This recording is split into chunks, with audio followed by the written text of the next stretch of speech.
Okay.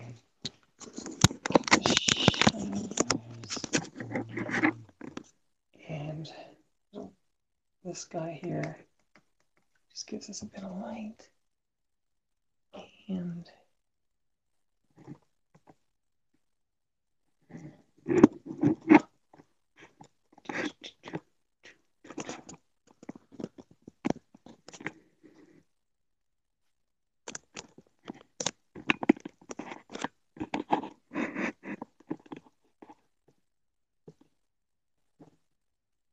okay. Let me see if I'm framed in there.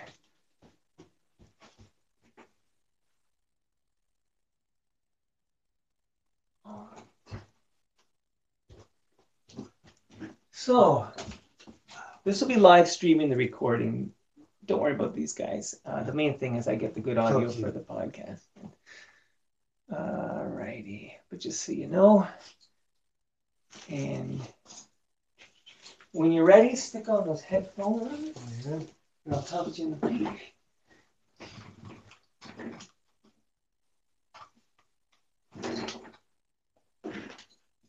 Let's hear you. Hey, good morning. What's going on, Mike? How are you? Good. You can move that. Yeah. Okay. Just because the more on the mic you are, the better it'll sound. How's that? Yeah, good. Sound good? So I'll be watching your levels here. Okay, good. Cool.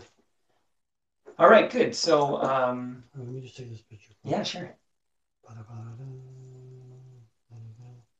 And I'll give you some gifts in the episode. I got a special can I'm gonna make some noise about. That's kind of neat. So. Put this flash on. 1, 2, 3. One more.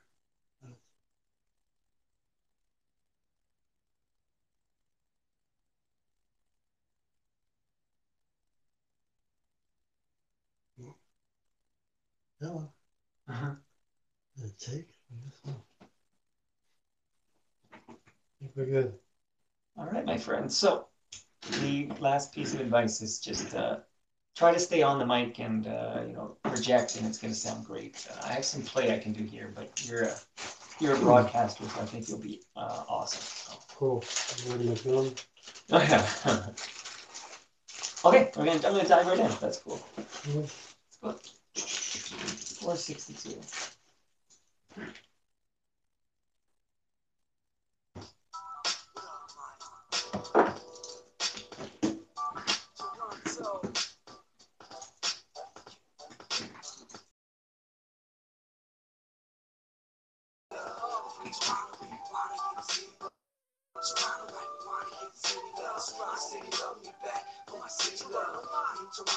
Welcome to episode 462 of Toronto Mic'd, a weekly podcast about anything and everything.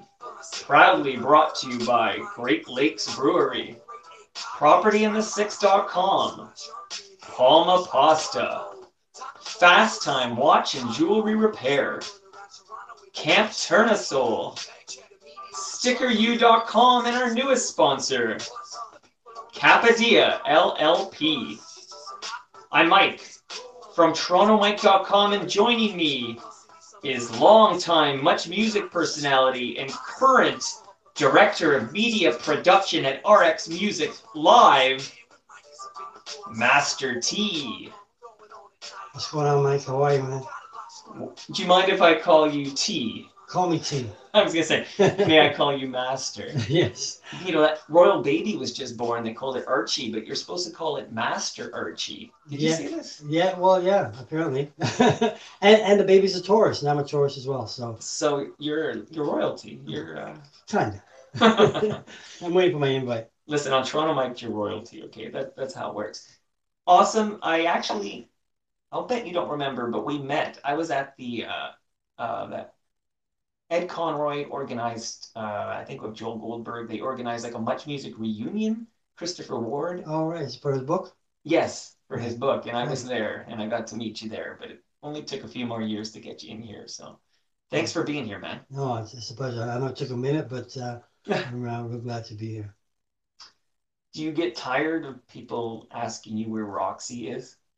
No, because like I'm just so surprised that they would actually ask for about a keyboard.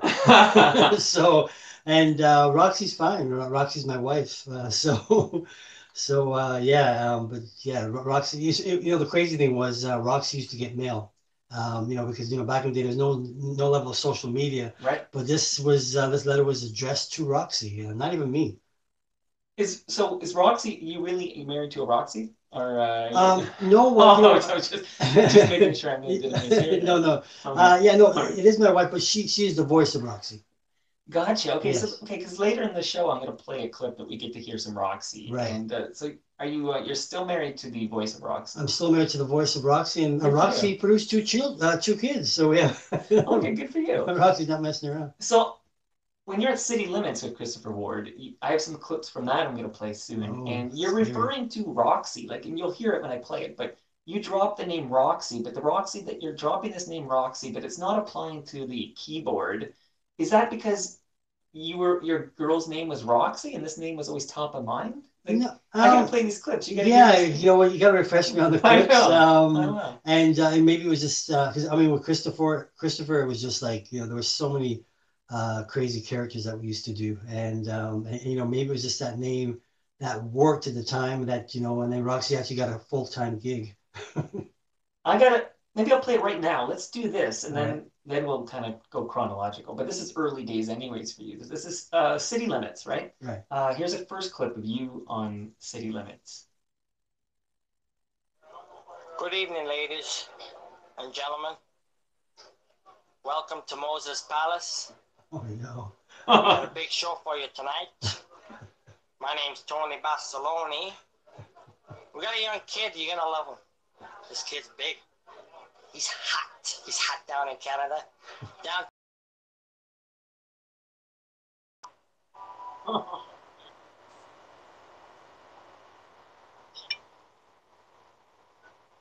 Oh man.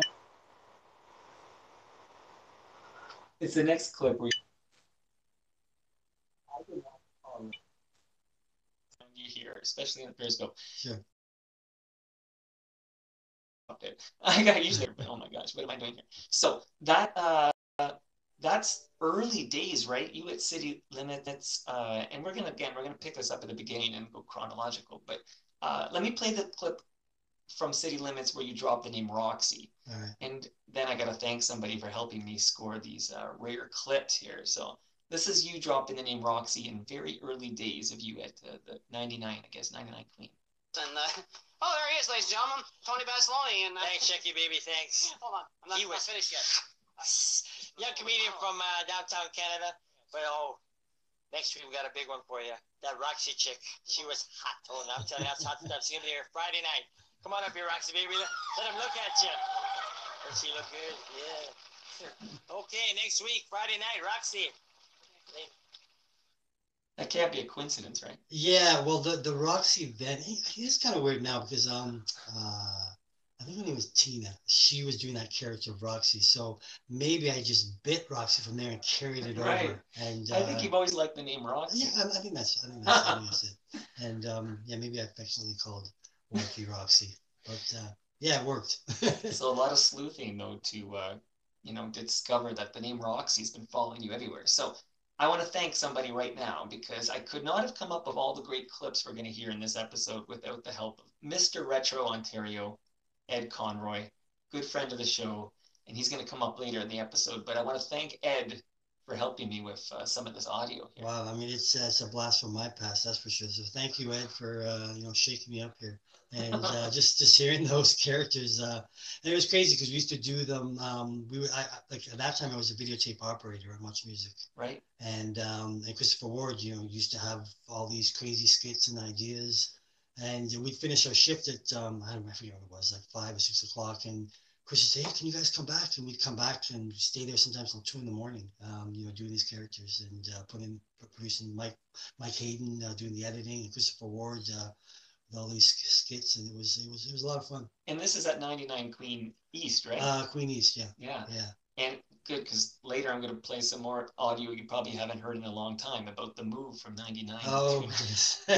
You know what I just had a visual of that one, that's for sure.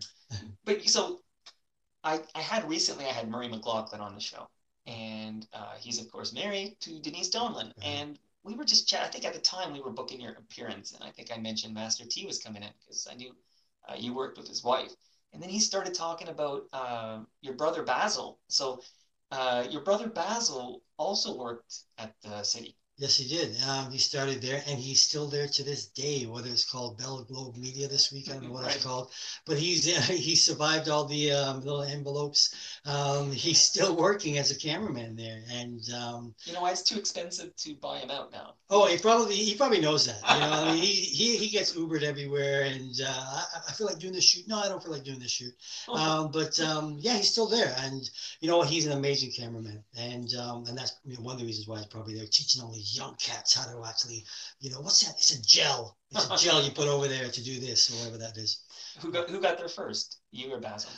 Big bro. Basil was there, and he was working at City, and I was working at MTV Channel 47 at the time, and I was a videotape operator there. And you know, my brother said, you know, come on over, and I'm like, no, I don't want to come over there. You're my brother. I don't need to be around in your space. Yeah, I want my own identity. And then when Much Music, was going to be launched. There was a job for a videotape operator, and and I went for it, and I got it, and you know, my mind is based on all my skills and talents as a videotape operator, and I actually got it, and I started there in their inception, which was 1990, 89, yeah, one of those. No, 84. My bad, 84. Do you remember who was on the air back in '84? Like, can you remember? Christopher Ward, of course. Yeah, all the originals. It was JD Roberts, Erica, Mike Williams. Right. So was Kim Clark Champness there? Or did he come a little later? He came a little later. Yeah. By the way, do you know how he's doing? I heard he had a serious operation. Yeah, I think he's doing okay. And last time it was a while ago, but I know he's doing all right now. I saw in his post he wrote that he might never speak again. Like it might take his voice forever, is what I was reading. Yeah, wow. I know. So I hope he does all right, but we might never. It's terrible to think somebody who made their career, you know. But anyway, I just wondered if you had an update, and we're rooting for him. So this is obviously real recent, because the last time I was around was a few years ago. So you know, I'm sad to hear that. Yeah, he's man. I mean, you talk about history. Like, I mean, it's scary. You know, the history that he can drop just right off the top of the dome. It's just like, you know, such a memory bank. And even when he used to do interviews, his preparation was just incredible. And you mean you have something in common with him, because you're both born in England? Yes, the UK. We actually took a trip to England.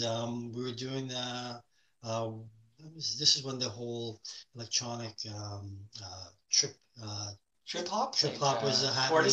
Portishead, that whole thing, and we journeyed to where we're at. We're in Bristol. We're in London. I think we went to Manchester and Liverpool. So yeah, we were bouncing all around and that's one of the reasons. That's one of the areas I got to see Kim really prepare. Like, you know, it was, you know, because, you know, we don't travel with a whole team of researchers. It's like, you know, you show up, right, and you better be prepared to interview somebody.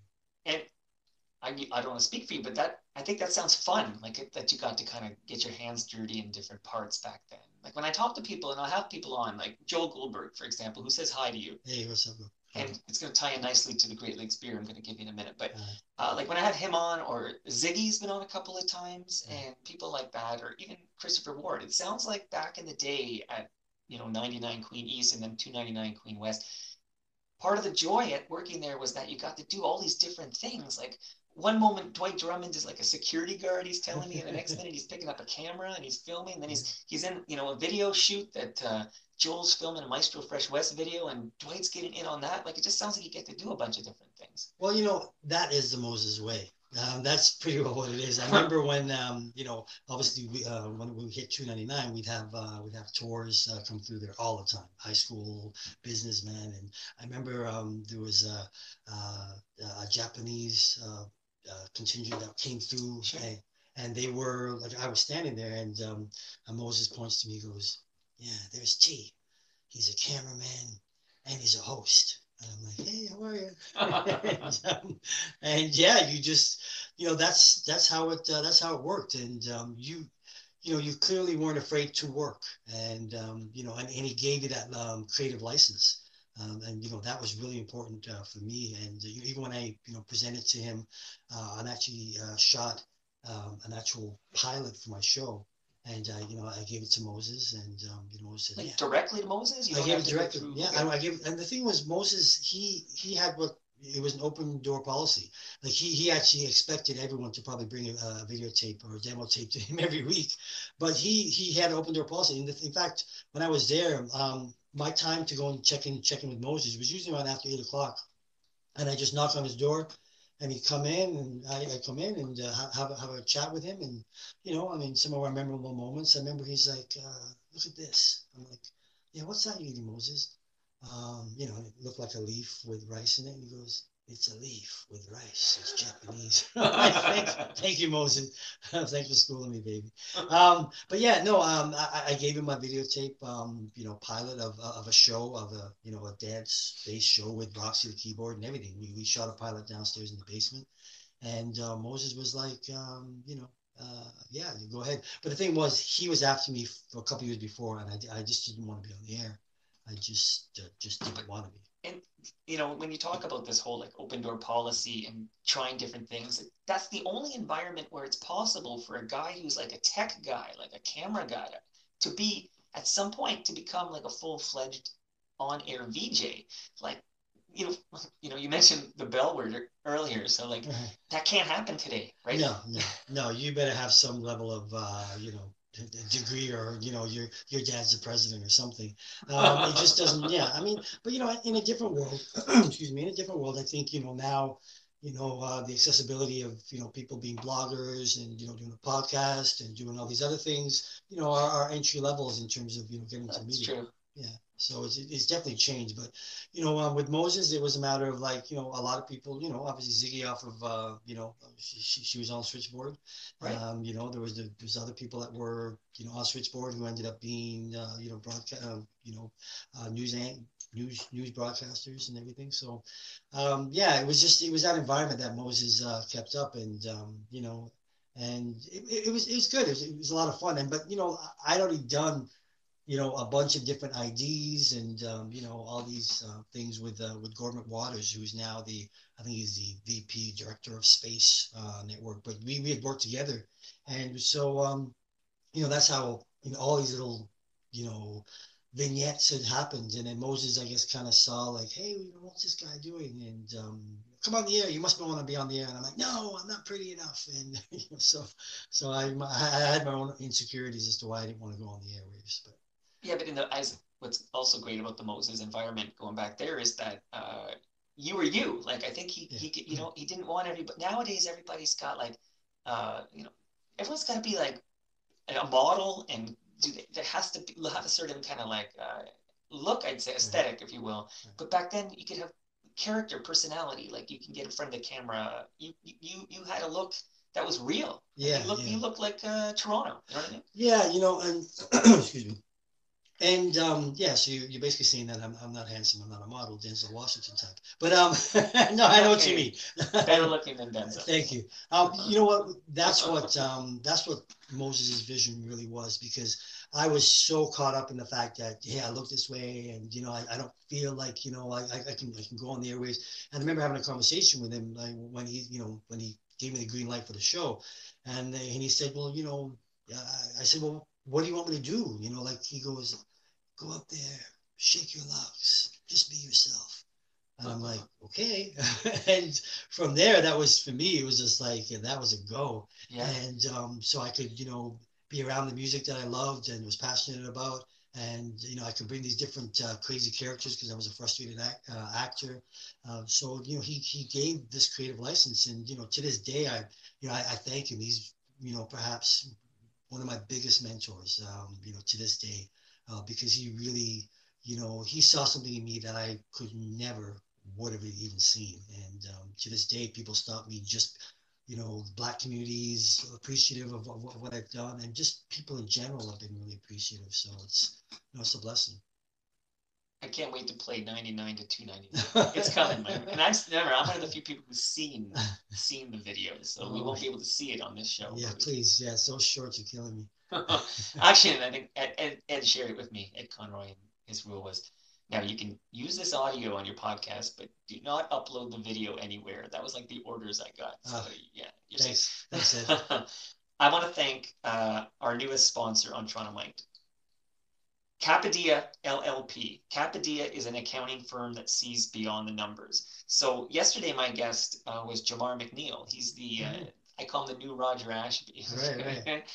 That's a great gig. Imagine you come in from Chicago and they say, okay, you're now co-hosting with Marilyn Dennis. Right. That's a good gig, right? Oh, for sure. And I watched, I watched a little bit of that interview, and and as you was said, it upside down when you watched it? Somebody told me it started upside down. And then no, it looked fine, on my end. But the fact that he comes in here and you have to keep it under wraps that he's going to be the man. But I knew it because John Donaby spilled the beans, came on the show, told me everything.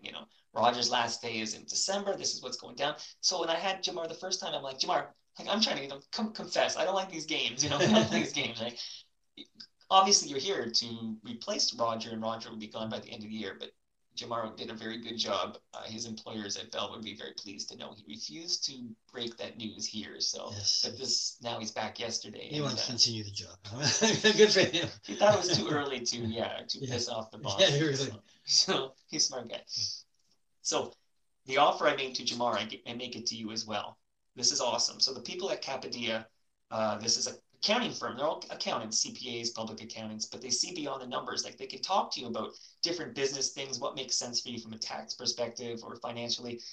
You get the same offer Jamar got, which is a free 30-minute consultation with Rupesh Kapadia. This is great, man. Like if you have anything going on, this conversation, this guy's like a rock star. Like he's a rock star, this guy Rupesh. I had the best meeting with him on Friday. You just get no cost to you. You get to tell him some ideas you're floating and what makes sense, and he'll give you his professional advice. And he's, like I said, he sees beyond the numbers. That's for you. Thank you. I appreciate that. And I always ask for fun facts from this, from Capadia. And the fun fact I got is that all Canadian taxpayers over 18 years of age can receive a basic amount of $154 for climate action incentive on your tax return. So most people don't know about this. So if you're over 18 and you haven't filed your tax return, you can file to receive $154 plus other credits from the government, even though you don't have any taxes to pay. So there's actually like money sitting there for Canadians over the age of 18 that lots of people don't know about. So again, CapadiaLLP.com. Thank you, Capadia. Fantastic new sponsors. Looking forward to the partnership. I got some goods for you here too. I almost called you Tony, but I don't want to ruin your real name's Tony. Tea comes to you naturally. There you go. Okay. And I love a cup of tea too. I should go brew you some. This is a case of craft beer from Great Lakes Brewery. It's for you, but you'll see I took one can out of the case here because I wanted to give it to you here personally because I want to know if you recognize the person on the cover. Here, let me pass it over. You can kind of gander at it. Oh. Do you know what we're looking at there? That's Cowboy. That's Cowboy. Cowboy from Electric Circus. You got it. And his son is a big-time baseball player.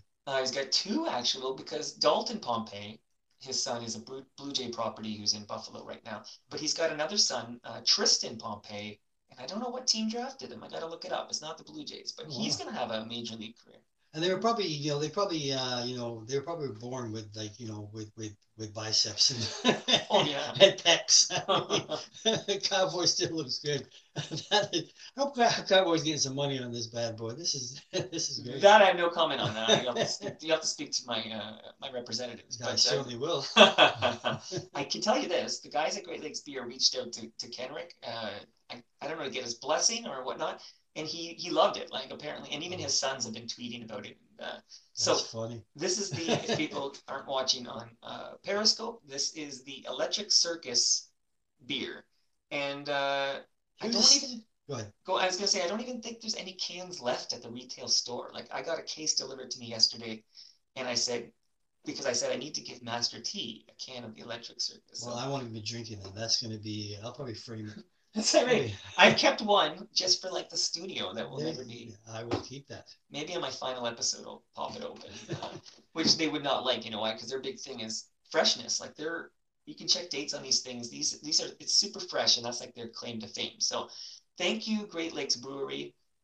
T, if you're around on June 27th, there's a big event at Great Lakes Brewery. It's TMLX3. That's the Toronto Mike Listener Experience. Everyone who can hear my voice is invited. Lowest of the Low we're going to play. Your first beer is on the house. Hopefully we get Mother Nature cooperates and it's a great night. But everyone, 6 p.m. to 9 p.m. on June 27th, check out Great Lakes Brewery. You said you were a meat lasagna man. Yes, I certainly am. Look at this. Wow. Palma Pasta. They're in Mississauga and Oakville. It's frozen, so you're going to have to thaw that thing in the fridge for 24 hours before you pop it in the oven. But I'm promising you this. You're going to tweet at me after you eat that lasagna. You can say, Mike, that's the best lasagna you ever had. It's fantastic. So, I'm excited. thank you, Palma Pasta. That's palmapasta.com. They, of course, cater events. They catered my wedding. Fantastic Italian food. You can also find them on Skip the Dishes. Skip the Dishes has Palma Pasta now. And I appreciate that. And I have to give you some gifts here as well from stickeru.com before I get to 99 to 299. So, T, this is a Toronto Mike sticker. Thank you.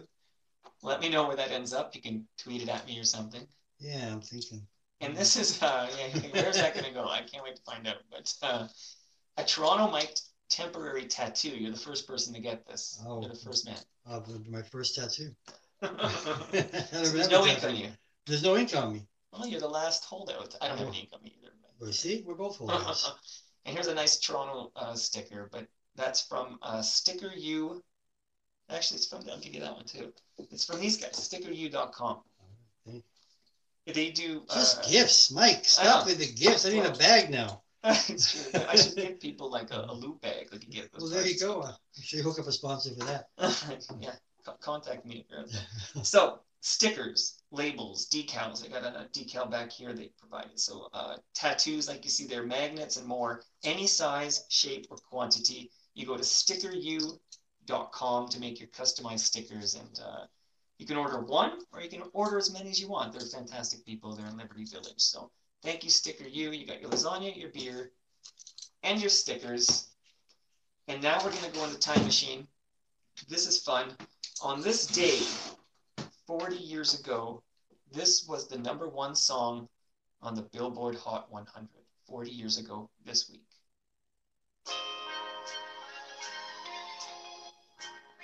Let's see if there's any flashbacks happening with Master T.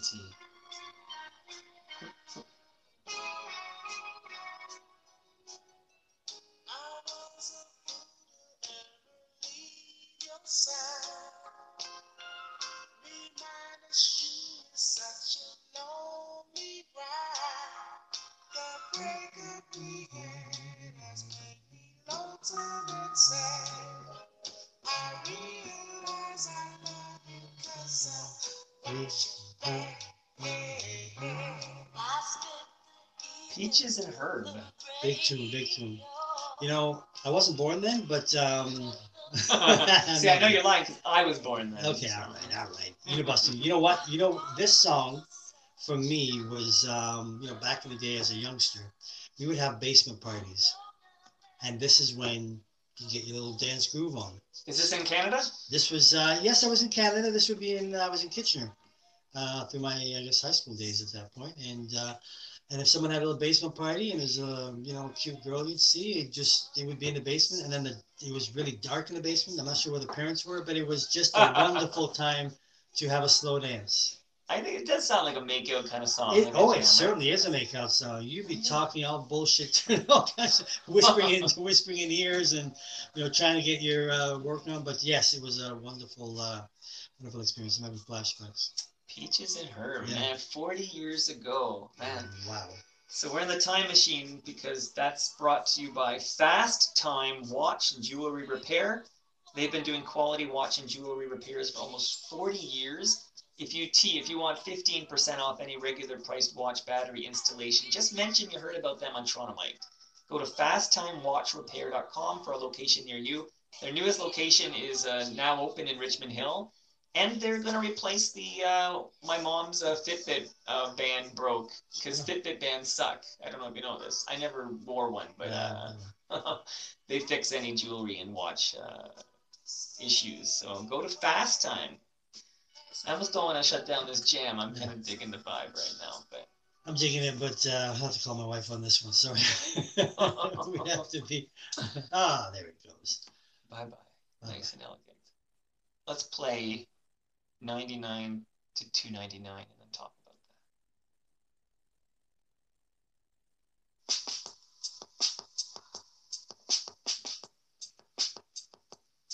I'm at 99 Queen, much music soul scene. Gonna shuffle down the line to 299. Now this is the place to be. That's my man on security. Grab your chip, put your dip on your lap. Gonna give you a tour with my much music man. This is audio. Come on in and see. 24 hours of sweet melody. The switch, Mr. 80. Oh, gonna make myself big. Let's go. Here's me, my friend. Where the video go? The MSNC rock and roll. The soul. G5, the machine that puts the words on the screen. As you can see, that's me, Master T. Is that the first time you ever called yourself Master T? Pretty well, yeah. Yeah, it was. Because I wasn't sure what I was going to call myself, and then it worked out. That's the birth of Master T. We witnessed right there. Yes, it was. You know, my wife, Paula, who actually helped me write that song, and then the groove, I think we produced the groove, and Dave Murphy was on guitar. And it was, you know, it was one of those early things where, you know, it was, I was very vested in much music and having lots of fun. And again, it was working with Gorman Waters, and we produced that video. And it was like just used as a promo video, but it really took off. So it's by promo video, is that internal only, or did it actually air on Much Music? Yeah, that aired on Much Music a lot. So it's probably way too much, but yeah, it aired a lot. And you know, and I went to Moses, you know, because we needed a little bit of a budget for studio, and he was like, "Yeah, go ahead." And yeah, we you know, we produced that. I think the studio was Bookworm, but these guys used to work there as well. And yeah, we used to we did that, and you know, when it bounced out on the air, it was like one of those things where like Moses was very much about, you know, self promotion. You know, like it should, you know, again, come from in house, and it was just something that, you know, surpassed the promo team at the time, and you know, promoting Much Music, and it was, you know, very simple and, you know, very cheap, and as you know, as we used to call back then, like cheesy comedy. No, and yeah. So again, you mentioned Gordon McWaters. So you made a bunch of shorts, I guess, back then. You would do things like I did the one. There was the we did Bates Motel, and you know, we did that one. I did the spy character running around the city, and these were all promos. And what we had because I was a cameraman working with Gore at the time, and we would have these what were called field days, which was on a Friday. And you know, field days were just, you know, you could do what you want. You could, you know, take the day off, or you could come in and do some promos. And most people took the day off. And sure. Me and Gord, he just like, he was such a, you know, very creative guy, and I was his little actor, and you know, we just partnered and worked really well together, and it was a lot of fun, and then, you know, that led to other things. Shout out to Kenny, who says when he started as a cameraman on Music Plus, I guess he says that you were a studio cameraman at Much Music. So shout out to Kenny. That early days work in tech, you know, and then you do these things like this where you get in front of a camera, like 99 to 299, and another groove we're going to get to in a little bit here, but of course. But you were also doing stuff like in the city. Like I got a note here that you were in Police Academy 3. Yes, I was. Were you? So you was it just a stunt double, or I was Michael Winslow's stunt double, and a friend of mine, Kim Saltarsky, you know, who I went to school with at Mohawk.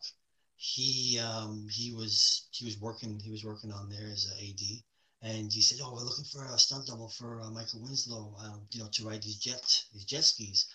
And I'm like, okay, I've never been on one. And these jet skis were the ones where you had to go fast enough to bring it up from the water because the blade was in the water and you kind of would Okay. rise. So, and they were super heavy. Is this on Lake Ontario? Lake O, yeah, Wow. Lake Ontario, and so I'm there, and then this guy who just the stunt director who just finished doing the Bond movie, he comes to me and he said, "Well, you ever been on one of these bikes?" He's from the south. I said, "No, I've never been on one of these things." "Well, take the time and then the shallow end over here and ride the bike." I'm like, "Okay." So I'm going around and I'm zipping around, and everything's great. Everything's great, and so then it comes down to shooting the actual scene, and the scene was we're all kind of like merging together, and we're doing this chase scene. There's a helicopter shot going, and we do the shot, and everything's going okay. Everyone sings go.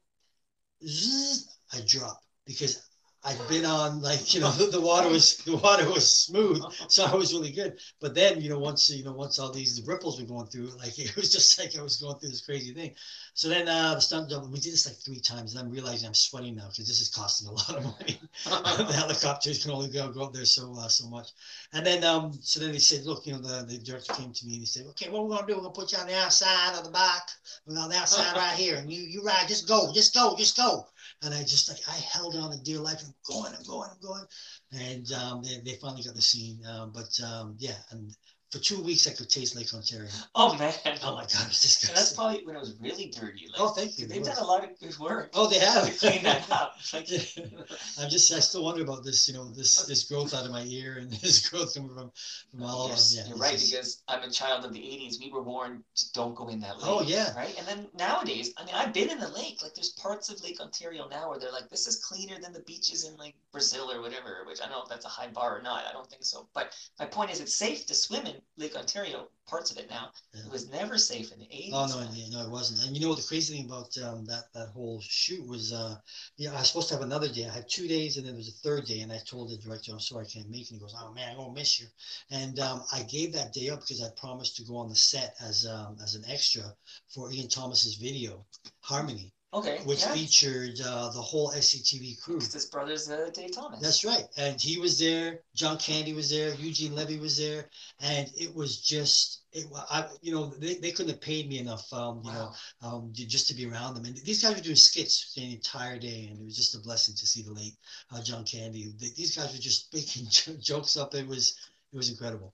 And Basement Dweller is a listener of the podcast, and he says, what was it like appearing in an episode of the original and vastly superior incarnation of Street Legal? Oh.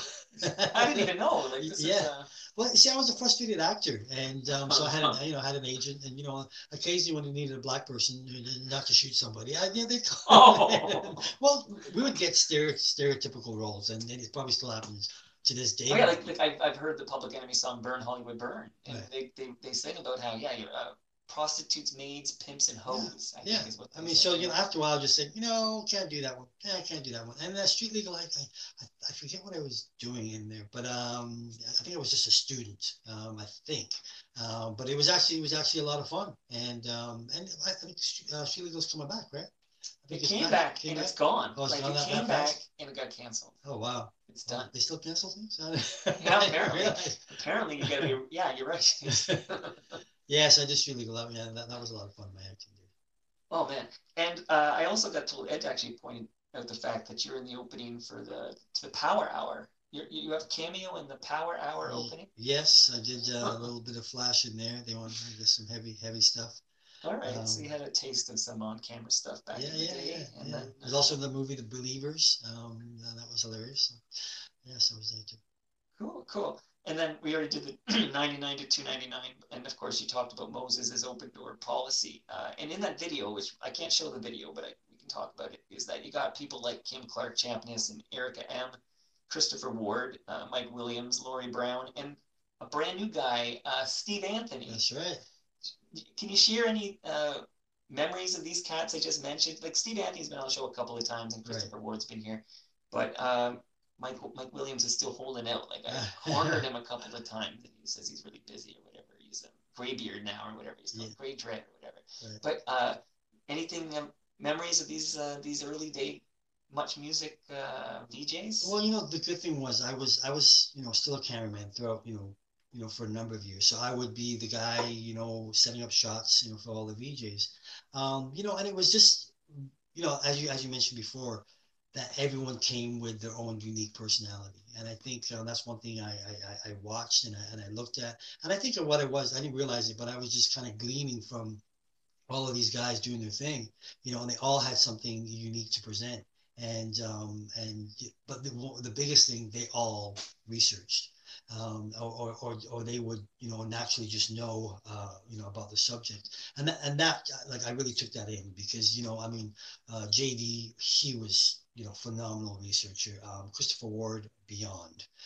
Michael Williams also as well. And then people used to at the beginning used to kind of like dog out Erica or whatever, but Erica had her own level of research and her own level of, she wasn't flaunting her cuteness. She was just cute, and guys would normally just like a magnet. But she also presented something that was really strong for women back then as well. Just the fact that she could be sitting here and holding court.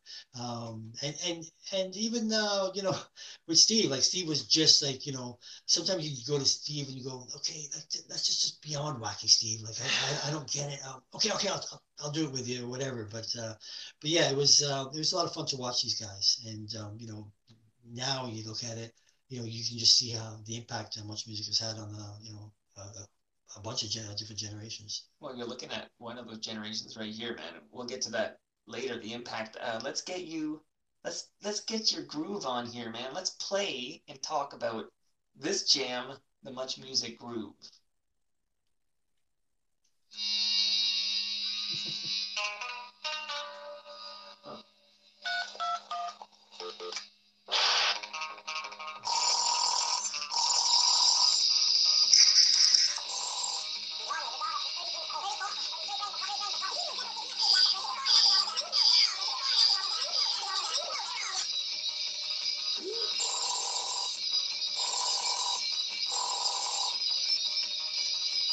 This is King Clark Champions. We want to find out what the man in the street thinks about the new Master T smash hit.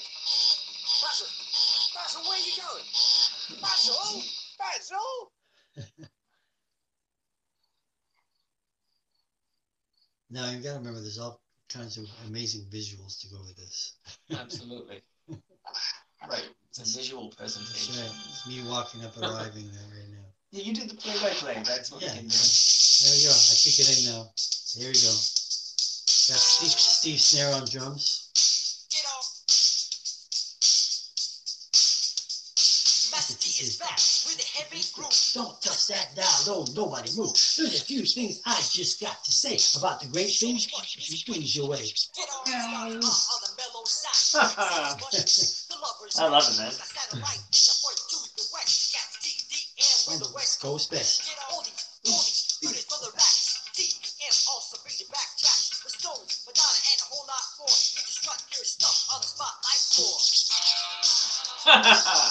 Going up and let's move to the Much Music Groove.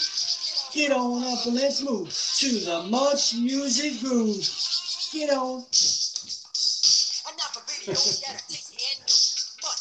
Unbelievable. Like, the fact I'm about to drop on listeners that you'll corroborate here is unbelievable to me, but I'm told this is true. Is this the very first hip-hop video ever entered into the Much Music database?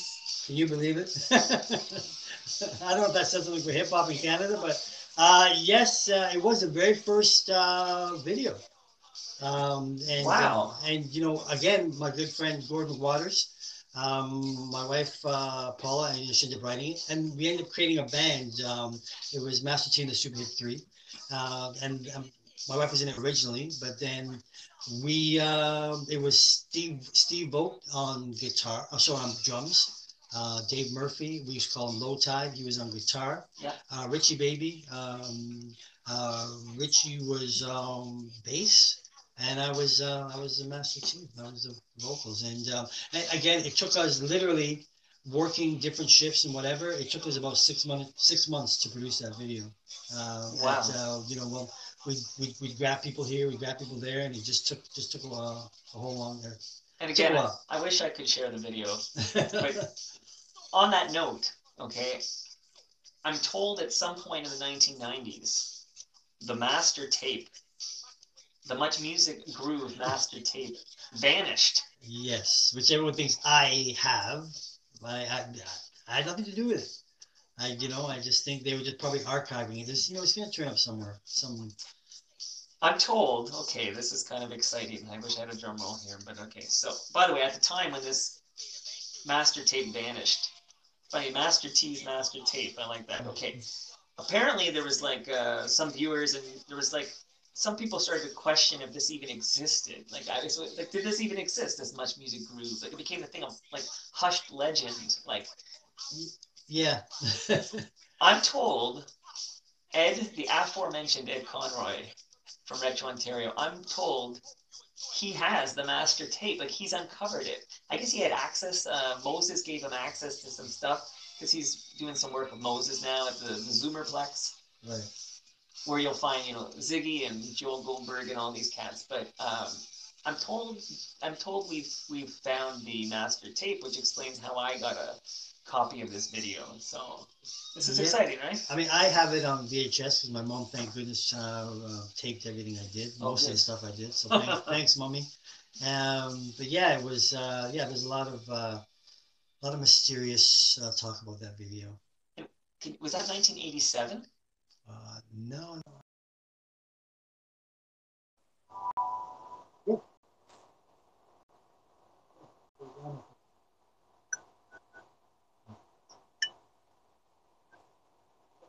Or like Walk This Way.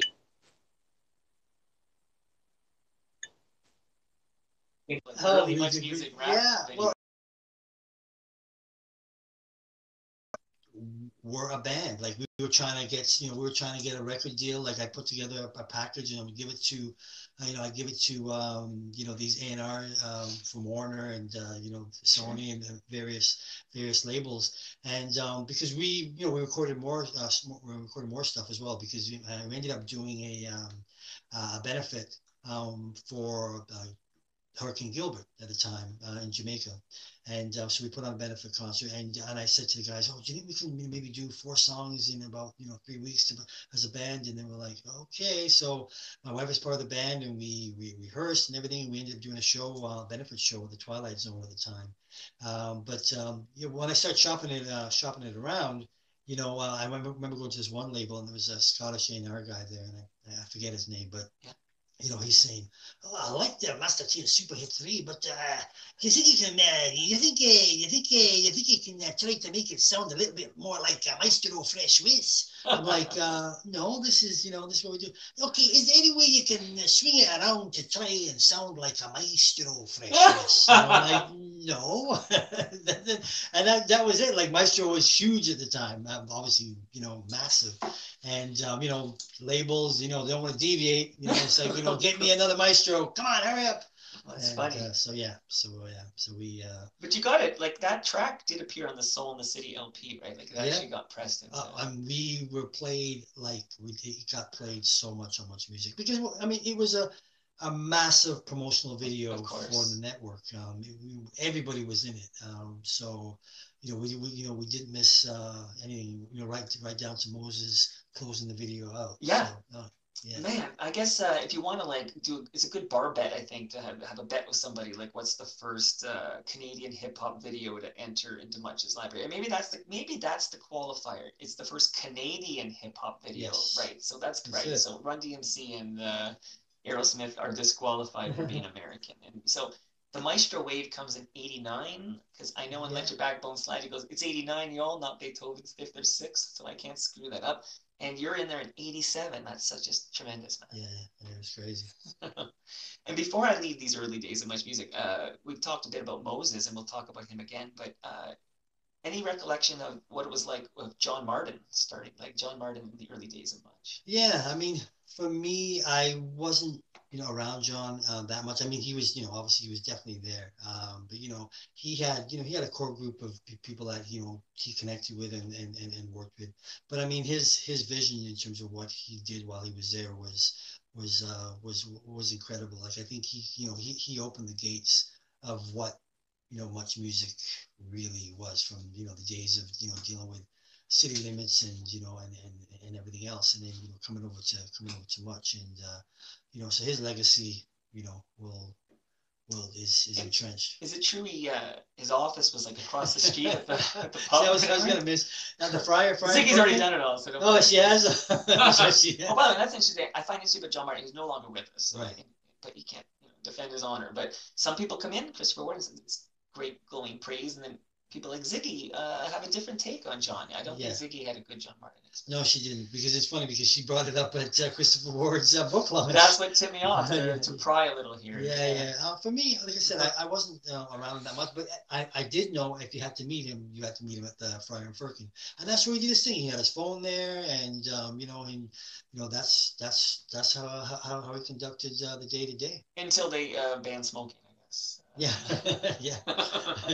No more. No, then it had to change. All right, so fantastic. That Much Music grew. And now I want to talk about Extendamix. But there's always a but, Tony, you know that. Yes. But first I want to, because it's May, this is May. And if you have kids between the ages of 4 and 14, this is the time you got to get them into summer camp now. Like, this is summer camp registration time. Originally, we were going to just talk about Camp Tournesol in March and April, but we're extending it into May. Go to campt.ca. That's the Camp Tournesol, or camptournesol.ca if you're smart enough to know how to spell Tournesol. It's a little French for you. But go to campt.ca and check out the overnight programs and the day camps. This is French camps. These guys have the biggest French camps in the GTA. They've been doing it for decades. They're fantastic. And when you do register your child for a Camp Tournesol camp, use the promo code Mike2019. Not only does that save you some money, but it tells Camp Tournesol that you heard about them on Toronto Mike Did. It really helps the show. So if you enjoy the real talk and having people like Master T come in to, imagine that. Master T comes over for 90 minutes. We get to talk about much, what he's up to now. It's amazing. Help the sponsors. Go to campt.ca. Check out the French camps. Thank you, Camp Tournesol. Here, to get us into Extendamix, let's play Extendamix Ethos, we'll call this. Master T has arrived in Extendamix script. Beautiful people, the beat keeps on grooving here on Extendamix. My whole mandate was, if it made you move and if it made you groove, I was gonna play it. When I say much, when I say music, much. That's a little taste of Extendamix, and because I want to get you really warmed up for some Extendamix talk, here's the intro and some Roxy.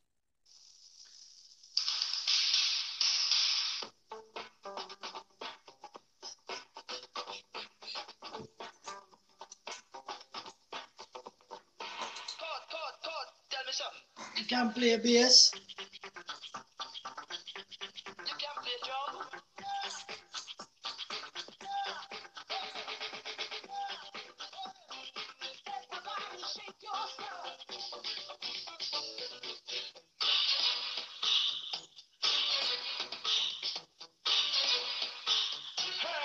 You can't touch this. These sounds leads the way.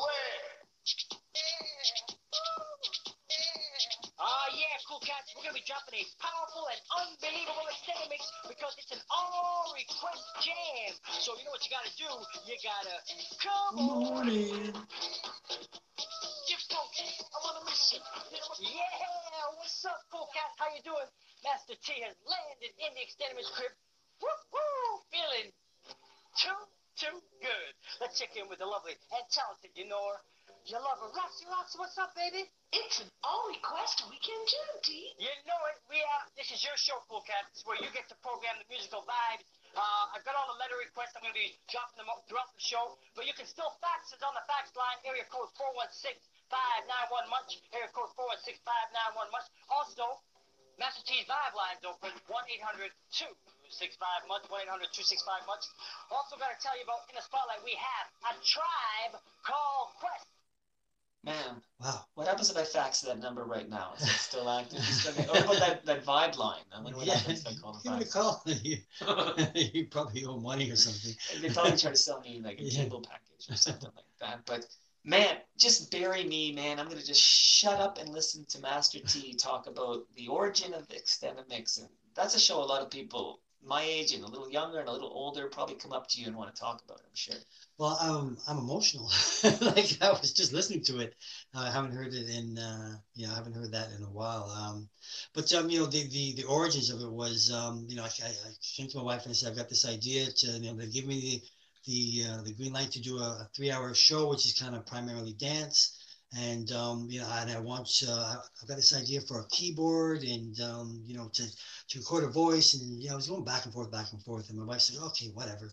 So the good people at I had a keyboard, Roland W30 at the time, and you had to stick in the disc and everything, and you had to record each sample individually. And if you messed up, you have to go back. So there was times when I was recording my wife's voice, and we'd have to do it to record till 1, 2 in the morning just to. So if the fifth one was screwed up, did you have to go back to number one? I'd have to go back. I'd have to go back. Yeah, I'd have to go back and record them all. And maybe it was there was something there that some techie could have done in a couple minutes, but for me that I had to go back and do them all again. Right. So my wife was getting really upset. So we did the concept and the show, and once Moses said go ahead, and then my wife and I actually cut the intro that you heard there. We cut the intro with all the different musical sounds that I wanted people to hear, because I just didn't want it to be just straight up dance music at the time. It was, for me, if it made me move. If you were in a club and you listened to reggae music, I wanted you to hear reggae. And at the time, if you listened to world beat, as it was called at the time, was world beat. It was hip hop, it was rap, it was not so much pop, but and then there's just 3 hours of just me, and I think the biggest thing was being who maybe was a little egocentric at the time, I wanted the fact that you couldn't come in and fill in for me. So that's smart. So for me it was a matter of if you and no one ever filled in and did my show. It was always Master T, that was gonna host the show. And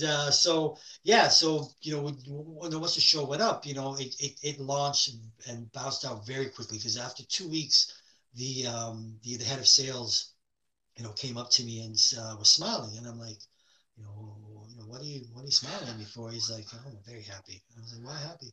Well, you're gonna have a new sponsor, Mars Bar. I'm like, oh, great, okay, that's cool. For me, I was like, okay, what does that mean? Right. And then, I went around and found out, how much that really meant to Much Music. So then in my own mind, I said, oh, I have a certain level of value here now. So these are things, and you can't be replaced because your brand is too intertwined. Exactly. To extend the mix. And you can swap out the parts. Exactly. And it wasn't about branding even back then. Like now, it's all about the brand and the synergy and everything else. And look, you know what I'm talking about. It's about owning your brand and not letting Bell. Well, at the time it wasn't Bell and Sean, but whoever, you own your brand. You own Master T's brand. Right. Exactly. So And it launched and it jumped out very, very quickly, because I just think it was just all the elements. Because I was, like I said, I was a frustrated actor, so I brought characters. I brought my Scottish cousin. Well, that's okay. Earlier you did the Scottish accent. Yeah, that was T. McGee. You have the best Scottish accent. Like, where does that come from? You know what? I had a soccer coach who was Scottish, Mr. McLean. And every time I'd go there and I'd be playing, he'd go, what you do? He'd go there up there and run, go, kick the ball and go pop it in the net. And then I could understand him, barely. And then, sometimes he, at one point he lost his teeth. So then it was like really hard to understand. I come on the sideline and go, whoa, move the ball around, move the puck around. I'm like, so that's for the Scottish. But it's funny, because I actually had people, because back then it was writing letters, and one guy was like, I'm really offended by that Scottish character. I got a question. Sorry, you finish your story there, because here's my thought. It's okay, 100%. It's okay, in my opinion. Who am I? My opinion, it's okay for Master T right now to do a Scottish accent. That's okay. But if the Scottish guy comes in here and wants to do some patois, a Jamaican accent, okay, let's say, I don't think that's cool. Tell me what your thoughts are on this, and if I'm being overly politically correct. I mean, it's the guy who actually sent me a letter, and I actually called him. he said, what if people went out there and white people and did blackface? Oh, I was like, hello, that wasn't wasn't that done? and also I think that gentleman's missing. I have and again, I want your opinion on this, but I feel like if the group is oppressed or was oppressed, then it's not cool. So right. it's not cool to go at, for example, even women or people of color or homosexuals or any oppressed group. This is not cool. But if you go at white males, white heterosexual males, that's not an oppressed group, so it's all fair. All fair. Tell me what you think. I mean, going back real to talk here. Yeah, I mean, I'll agree with you, but I mean, I think there's still a level of frustration that people, you know, not a lot of people, and most people got it. I had a lot of Scottish people that would come up to me and say, "Man, that was just an amazing accent," because it was based out of fun. It was, right. But I think it went a little far. Maybe for some people, was when I had the kilt on. Cultural appropriation. Cultural, yes, exactly. So but to me, I've seen it done everywhere else before, and I was just like, this is just one of my characters, and I also had other characters, Taurus T, who was who paid homage to Barry White, and he was just like, oh yeah, Taurus T, I'm the love guy. I want to share all my love with you. And the amazing thing was actually I got to do that character with Barry White. He actually cussed me, really? but well, yeah, he kind of gave me a little bit of a slap on the wrist. But he ended up doing the character with me. That's amazing. I feel like Barry White would have had a good sense of humor about it because he did the Simpsons episode where they had to get the snakes out of. But he got probably a lot of money for that. For the one I was doing. That's the difference. You're right. The one I was doing with him, I put on the shirt and I said, "Hey, you want to do this with me?" And he goes, "A lot of people wouldn't do this. You should have faxed me this information before." I'm like, "Okay, sorry." I got a question about making money in a second, actually, but I'm going back to the Electric Circus beer here because I have a question about, was it back to back? Did Extendamix, because it's all foggy in my memory bank, did Extendamix air back to back with Electric Circus for some stretch? Is that in your memory bank? Yeah, I mean, what happened? I was on from like a 3-hour stretch from like, I don't know if it's 3 to 6 or something along those lines, and Mike Williams, Soul in the City was on, and then but you see the thing was Electric Circus was always on City, so it didn't go national until later. Right. So that's where so you would see it. I think it came on in the afternoon. So you would see it on City TV, and whatever other channels, but it wasn't until later on that it actually became on Much. So so it really the two didn't really. The only conflicting thing we used to have was sometimes was guests. So sometimes because they're in the building and you would share. Well, yeah. What would happen was we'd have a particular guest, and they would do Electric Circus, or they would do my show, and then at one point it was just a matter of I changed my format to just being like no dance and just being all just urban, just R&B, because there was a shift around the 90 somethings, 93 or 4, and then I changed the format up. Did you ever hear speaking of Cowboy, Kenrick Pompey, did you ever hear his 12-inch single, Summertime? Did you ever hear this? I remember it, and I haven't heard that in a while, but I do remember when it came out. If we have time at the end, if you want to hear it, I'll play it. I got it. So all right, just let me know, okay? But let's play something else. This is another flashback for you, so get ready to go back to 1994. Actually, hold on one more second. I gotta hit the right button. Here we go. Serious food. Push the mixes. It's time to bust it out. Dance Mix 94 from Much Music and Quality. Kicking out the hottest groups on 16 jamming tracks.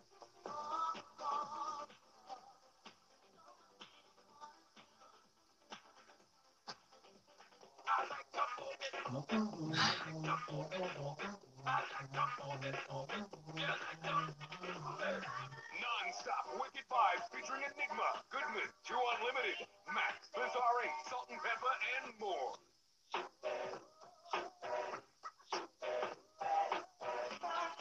Dance Mix 94, 16 fat tracks guaranteed to groove the dance floor. This song still holds up. That's my tune right there. Robin S. I love that song. I love this song. Dance Mix 94, the major album of the year. I love this tune too. Everywhere. You're like the face of these compilation discs, these dance mixes. Yes. Like this predates Big Shiny Tunes, right? This is Yeah. and you're like you did you rep all these Not all of them. I did. I think it was about 3 or 4 of them. And what happened again was the fact of the connection. The show was it just jumped out the gate and was so popular and hit the masses. And then they said, "Oh, we're gonna put this connection with this compilation with your show." And and there was some grumbling for me because I'm sitting there saying, well, I'm I'm a host of the show, but if really and truly, if you put my face on something to represent something, yeah, I'm if it's Michael Jordan blowing his nose in the Kleenex on television, he needs to be compensated to do that. Right. And so there was a bit of grumbling on that level, but it was with it was more so with Much because they were kind of like, hey, well, this is part of your contract, and I'm like, no, it really isn't. And we didn't really have lawyers. No, we didn't have lawyers.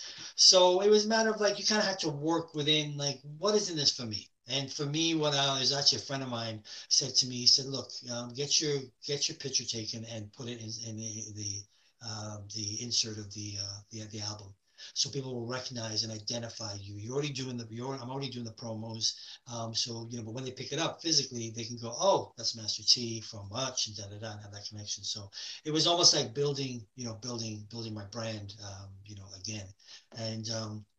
So, and then, with that, we ended up, I mean, and, remember, there's no downloading, and this record ended up being, the workout tape for people. It ended up being the dance thing. It was I'm assuming it sold big numbers in this country. Well, the ridiculous thing is, I just kept getting handed, gold, platinum, double platinum, triple.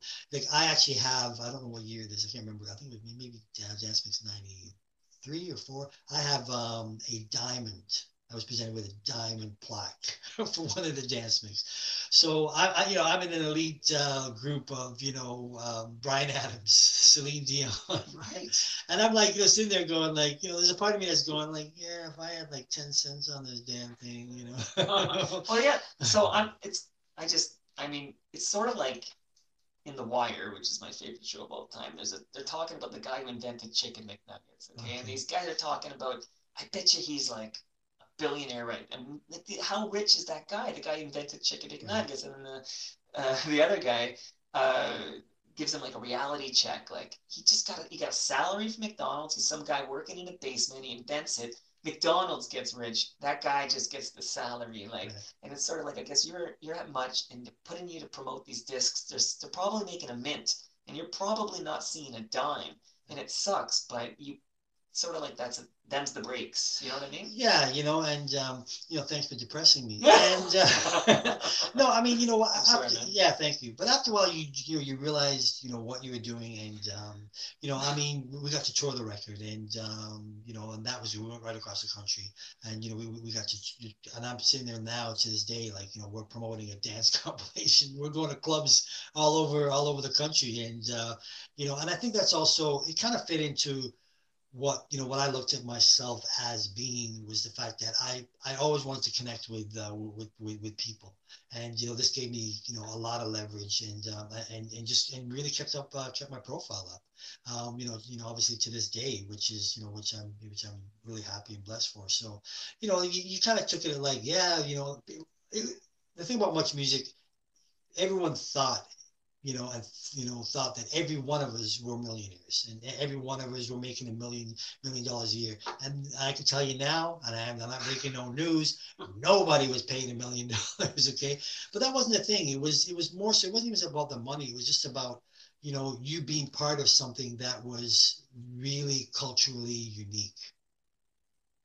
Amen, man. Like part of I call it real talk, but sometimes I like to peel back the curtain and just show, here's the wizard, here's the Libre's pick, because you're damn right about that. I had Steve Anthony on here, and I won't say the number. You got to listen to Steve Anthony, but he says the salary he got at Much, okay? Right. And I'm thinking, like, okay, and I'm trying to do like a little inflation adjustment, and I'm like, still like rather underwhelmed. So but the cultural imprint on a generation or two of us Canadians back in a day when there was no streaming, there was no downloading, there's not even a Napster yet. Like, we're getting our music from three sources, okay? You're getting it from your local radio station, you're getting it from Much Music, and you're getting it from your buddies who are like, you got to hear this and pass it on a cassette. Like, that's your three sources, right? Exactly. Yeah. And Much Music, seeing people in Much Music, like I thought Sloan was you could have told me Sloan was as big as Aerosmith in terms of like the cars they're driving, the house they're living in, and then you grow up and you get a reality check at some point, like the guy talking about the chicken McNuggets. But man, I'm sure there's a whole bunch of people, they see Master T on the street and they're thinking Roxy, they're thinking about when they, life was simpler, they didn't have a mortgage and kids and they could just like dance and enjoy, man, simpler times, man. Yeah. You're like a walking nostalgia factory. Yeah, and definitely that's what I get now. And I mean, even going back to those days, I mean, like I said, I would be hosting events and I'd be going to clubs and, so I was definitely being compensated for those things. But yeah, I mean, now I look at myself, as, I could be a greeter at Walmart, because every time I go to Walmart, doesn't matter, my local Walmart in Vaughan, it's people recognize me, and it's so funny to watch, the reactions. I mean, women, they'll usually come and say, "Hey, Master, what's up?" Men are just like, men get kind of nervous. It usually takes their wife. I'm nervous right now, man. Yeah, no, but it's funny because men are just like, "Hey, man, like, I remember watching you, man, and I remember you came to my high school, man, and it's, yeah, it's cool, and you realize, what it really means to them, and you can't beat that, I mean, that's just such a gratifying feeling. It really is. And with great power comes great responsibility. Like, do you carry this? Do you treat this like as the precious gift it is, or does it sometimes feel like a bit of a hassle because you get the fame without the Rolls Royce in the driveway? You know what I mean? Like, at least the trade off typically, especially in the USA, is you're gonna be famous and everyone's gonna bug you in Walmart, but you're gonna drive off in a Bentley. You know what I mean? I got over that. I think I had to get over that fairly early because, but actually it was funny because like I'd always buy, and I still do buy, used cars. And, there's a point where, the car would get to a certain point and then my wife would be like, it's time to change the car. And I'm like, people looking at you going, Master T, you should not be driving that particular car. And so, true. So I get image to, so I step up again. I get another car, a Corolla this time. Yeah, Corolla. Yeah, we're stepping up here, Eddie. And so people would look, look at me and just like, why is he in that little car? What's going on with him? He's all, he must be broke. Oh, poor guy. He needs some cash. And but it's not about. And to me, I'm like, hey, you know what? I'm driving a car. And the people see me in a U-Haul. Yes, I'm moving shit. I'm moving stuff. I'm in a U-Haul. So So people make those levels of assumptions. I mean. Right. People said, there was this thing where a blog or something, where is Master T, and post the sightings of Master T. And, somebody saying like, they saw me in a Value Village, and it's like, yes, I shop and I thrift. Sure. It's like, hey, what's before it was cool. Yeah, before it was cool, and before when you literally, my wife from high school, she has always done it from like back in the day, and back in those days, you had to look to the left, look to the right, and sneak in because people were like, oh my God, I saw me shopping at the thrift store. They have no money, they can't buy real clothes. So it was now it's just like, oh my God, I'm going to thrift. I'm going to thrift store and I'm going to pick up some cool stuff. Yeah, it's what's his name, Macklemore. Right. The thrift shop. Yeah, the thrift shop. Oh yeah. now everyone's in there. See, I think what's happening now with those of us who are good, solid, savvy, smart people is I think what's come into fashion is authenticity. So I think there's something fucking punk and cool about the fact that Master T drives a used car and Master T shops at Value Village. Like, I think that's come around to be that is real, and it's something's cool about reality. Instead of this, you got Instagram and they show you like, okay, they put this filter on it and they Photoshop this part and they made the waist smaller here and the boobs bigger here, and it's like what's real anymore? Like, we're all craving reality, I think. Yeah, and so we create a reality show around it. So, right. I mean, you know, it's like people, yeah, like I said, people have seen me in thrift stores. Does that mean every piece of my clothing is thrift? No.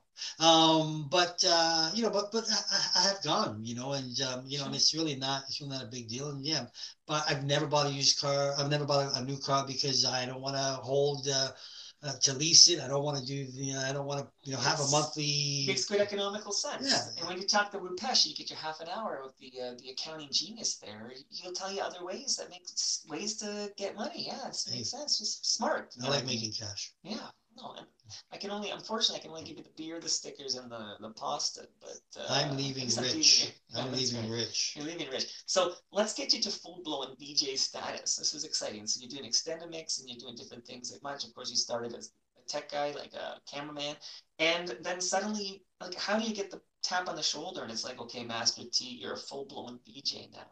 Yeah, well, you know, I avoided it, you know, because again, the Much Music Groove was, you know, was big, and everyone thought I wanted to be a VJ, and I just didn't want to be a VJ. So finally, I actually, you know, I'm gonna put together a demo.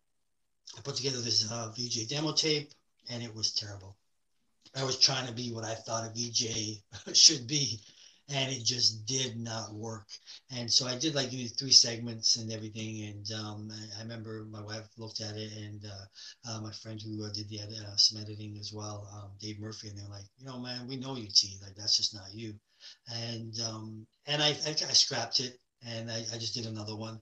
And then they said, yeah, you know, here's your VJ license. So I took that, and then, you know, then it's like bang, you're thrown into it, and you know, it was, yeah, it's nerve wracking because, you know, it's all live, and that's the other thing that people forget. You know, we pre-record certain things, but the majority of Much when he would go on its 8 hour, 8 hour cycle was a live cycle. So, you know, you're up there, and just like, you know, you have to do some level of prep, and you got to be engaging and entertaining and fun. And so yeah, it was good. Let's get to a little bit of fun here. I got a few clips. Actually, earlier you mentioned in one of the clips, maybe it was extended mix, or anyways, you mentioned the Tribe Called Quest. But let's hear an old clip of you as a VJ. They've had a 10-year career, and they have taken hip hop to the highest of heights. They've had a 10-year career, and they have taken hip hop to the highest of heights. The sad news is, they recently announced that they're actually going to break up. But the positive thing is, they're going to leave us with a brand new shit. They recently announced that they're actually. Oh yeah, I got a technical issue. I've never had that before, but let's see if it plays out. Brand new sheeting, which is called The Love Movement, comes to Wayne stores on Tuesday, and the group said, you know what, which is called The Love Movement, comes to Wayne stores on you know what? Okay, it's a Tribe Called Quest. We want to say goodbye to Canada in a positive, live way. Please put your hands. Okay, so I apologize. I have no idea how that happened, but let me just go jump quickly to Backstreet Boys and then talk about it. Okay, we're gonna take an email question. Hello, Much, and of course the Backstreet Boys. I just have one simple question for the boys: boxers or briefs? Thanks a bunch, and lots of love, Michelle G from Pickering, Ontario. Depends on whether I'm sleeping or not. Okay, let's just go with right now. Right now? Not that you know. No, it's not, but I'm sure ladies. Boxers. Boxers for Kevin. Backstreet boxers for Howie. Backstreet boxers for Howie. Boxers. Boxers. Briefs. Ah! So there's the famous boxers or briefs with the Backstreet Boys. So a lot of people chimed in. I'll give some love to Liam Dixon right now because he said that he always thought you were one of the best interviewers on Much and that you never asked the dumb question. So let's talk about some of these interviews you did. You did a Tribe Called Quest there. You got Backstreet Boys when they were at the height of their powers. And there's another artist. So we're going to let Brian Gerstein from Property in the Six introduce this other artist you interviewed. PropertyInTheSix.com. Hey, Master T. Brian Gerstein here, sales representative with PSR Brokerage and proud sponsor of Toronto Mike. Now's the time to contact me for a free home evaluation if you're considering selling your home and are looking to buy during the busy spring market which has arrived. I just completed one, as homes are moving again. You can also call or text me at 416-873-0292 if you're interested in the upcoming Galleria Mall condo redevelopment. Master T. March 6, 1998 was a date I am sure you are very familiar with. You happen to have an exclusive interview with Madonna, who personally selected you on her promotional Ray of Light album tour. As Madonna's first and only visit to the Much Music studios, how high did this rank in your career highlights? And who else did you interview that moved the meter for you? Great question. Is that really her first and only interview Madonna did there? Yes. Wow. If I recall, yeah, it was. That's And amazing. and the fact that she came in and it was a live interview, and she'd never done that before, like actually sit around, doing a live intimate interview. It was a big highlight for me. It was very, very nerve wracking because my boss at the time, Double D, Denise Donlin, she's like, Tony, have you watched everything that we've done with Madonna? Like, any location interviews? I said, no, Denise, I haven't. And, because at that time I was actually focusing on the Wednesday, which was Casey and JoJo from Jodeci. Right. They were on my show, The Mix. And I was focusing on that. And I said, Denise, I can't do anything until I look at, you need to look at these tapes. I said, Denise, I don't want to look at these tapes. And so we go back and forth because, this is a huge, huge thing riding on the network. Yeah. And Madonna's interview was on the Friday. And so I, at one point, okay, I went in, listened to Ray of Light and at home, and I, turned my lights off and listened to it. And Denise had always, directed us, when we do the intimate interactives, we were like, traffic cops. We were guiding the whole process. And then when Madonna came in, actually I was getting makeup, nothing like a shiny brother. So I was getting my dust on my face. And then I saw Madonna kind of with a whole troop of people walk past, and she kind of waved at me, and I said, "Okay, good, that's a good sign." And then when she actually got into the studio and our environment, when I got in there, I realized she's in my house. Right. I realized, this is my crib. This is our house. This is exactly it. And so when she got in there, she was, so vulnerable by the first break, because she's like, how do you do this? All these people asking you questions, people talking in your ear, and this is happening, this is happening, this is happening. And I said, this is just, part of it. And, and it was just, and I could tell at one point she was testing me because, I said to her, I mentioned something about a record. And she said, you've actually listened to it? I said, yeah. And I said, of course I listened to it. And but we also shared both her daughter, and my son were both born right around the same time. And so we're both becoming, fresh new parents. So there was a lot of things that I wanted to connect with her as a real person. And I think I totally relate to what you're saying right now, because, I've done this. I don't get Madonna on my show, right. But I don't want Madonna on my show. I want Master T on my show. That's the difference. But you basically, it was your house. She was the guest, and you were large and in charge, so to speak. And it sounds like, it sounds like she wanted you to do the interview? Yeah, I mean, what happened before was like there was a lot of names, bouncing around, because obviously it's Madonna, she was on Warner, and there was. Denise was up for it. I know Terry David was in discussions. Like, everybody wanted to do it, and honestly, I really didn't want to do it. I appreciated what Madonna did, but I wasn't some crazy fan. Which is why you'd be perfect to do the interview. Yeah, and so kind of a fanboy all over. and I actually interviewed Jewel, and they were like impressed with that interview, and I think they sent her some some video. And she said, "Yeah, I want this guy to do it." And so that was real awesome. Yeah, it was cool. I mean, because again, it was Madonna, and it's interesting because after the interview, it was like like all of a sudden people recognize you, but then people really recognize you. I mean, there was Madonna and Michael Jackson. There was no one bigger in the pop planet. Yeah, she was iconic. Wow, and she's still putting out music. So. Oh yeah, for sure. Now, it's a live interview with Madonna on TV. Okay, so this is real talk here. You must have had like a list of things you can't talk about. Like, did you have a list of the things that the company? I need to know the truth here. Yeah, no, I'm gonna break it down. At the time, I can't remember anything that we couldn't really talk about with her. She was honestly, I think she was really open. I mean, we did talk about a bunch of different things. I do remember interviewing J Lo, and we had a list of things we couldn't talk about. And she was actually going through the breakup with P Diddy or Puffy or I was gonna say whatever. which one, right? Yeah, Really? and so it was like absolutely not. Do not talk about him at all. And there was also discussions like don't really talk about her butt. So yeah, so there was certain Today things. she'd say, "Please talk about my." Yeah, butt." please. Yeah, it's just like how old is she? 50? No, she's not 50. She's not 50. She might be. She might be about. She about might be it. 50. Yeah, but she still looks amazing. Oh yeah, of course, of course. Now, you're working for Mike, so you're like a hired hand, and that's why you got to play by their rules, and right, fine. But let's say this is your own show, okay? Would you let a guest give you all these things they don't want to talk about, which are things your listeners or viewers want you to ask about? Like how do you have J Lo on and not ask about the breakup she's currently going through, or at least somehow some tactful way of kind of like asking about how she's doing with that or whatever? Like, if it was your show, would you play that way? And I have a reason I'm asking this, but I'm just curious. I to this day, I mean, I've always had that level of respect for an artist. So I'm not TMZ, and I've never been TMZ, and Much Music was never TMZ. So for me, I don't I don't really want to know what you do really and truly. On that. I mean, everyone else might want to know, but that's not something I'm necessarily interested in. Even now when I'm hosting RX Music Live, I still have that level of respect for.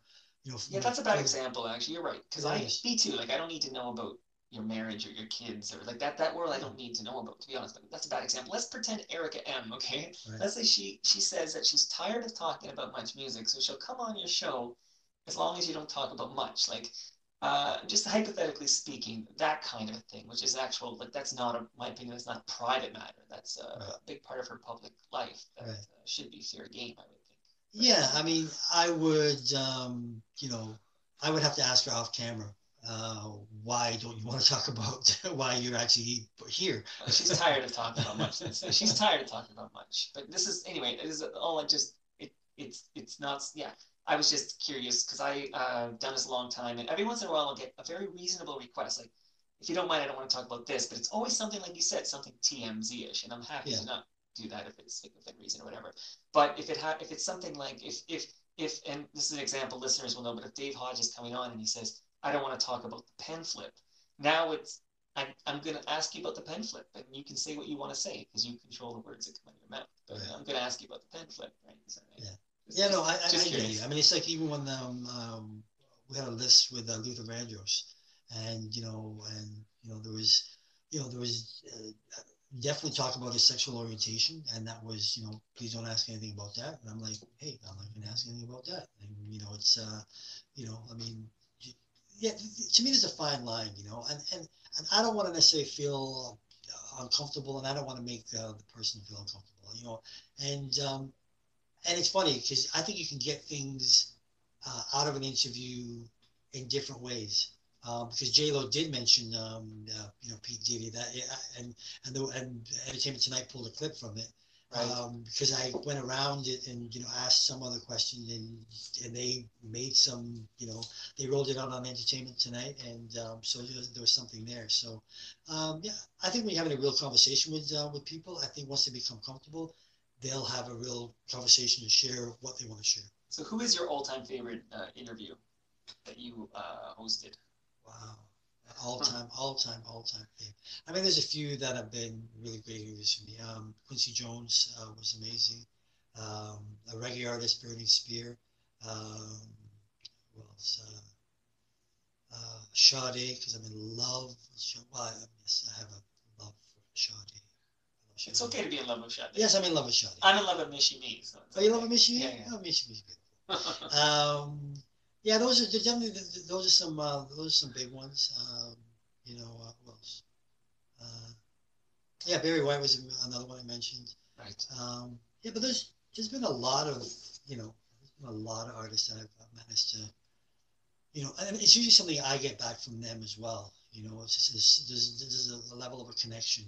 That for me, I just want, my own vanities. I just want you to remember me. If I saw you again, Could you remember me? Right. And some of these people have, they've seen me like, hey, what's up, T? And that's it for me. I don't want to go for dinner. I don't want to go for drinks with you. I just want you to have some level of memory. And you hosted Rap City for what, 11 years? Yeah, he was probably shorter than that, but I was more so the host and producer. I hosted some of it for a little bit, and then and it was more about producing it. And this is after Mike Williams has left. Right. But that was his baby, and I was almost reluctant to do it at first because I mean like I'm not Mike, and so when I did, I was still doing the mix, and I was also hosting and producing that. But so I did that as well, which was great. Now, Much Music dealt with lots of, especially in this Denise Donlin era, there was lots of like important topics that were discussed in Much. Like, let me just play a little clip and just ask you about that. We're going to deal with school violence today on The Real Deal. It was great because it really showed that Much Music, cared about the fact that we're not only playing videos, we're also, showing that we care about, our audience. Let's talk about solutions. We have to find the root causes of all violence, right? In order to solve it. So that's you talking. Yes, The Real Deal. That was Phil Donahue. That's right. So I mean, it wasn't all just dancing and. I mean, I realized because one of the things I did have the opportunity to do when I was at Much, I went to a lot of community center events. I went to a lot of schools and spoke. I did a lot of community-based activities. And one of the things I actually talked with a young guy by the name of Derek Luis. And, I had a store at the time called T's Crib.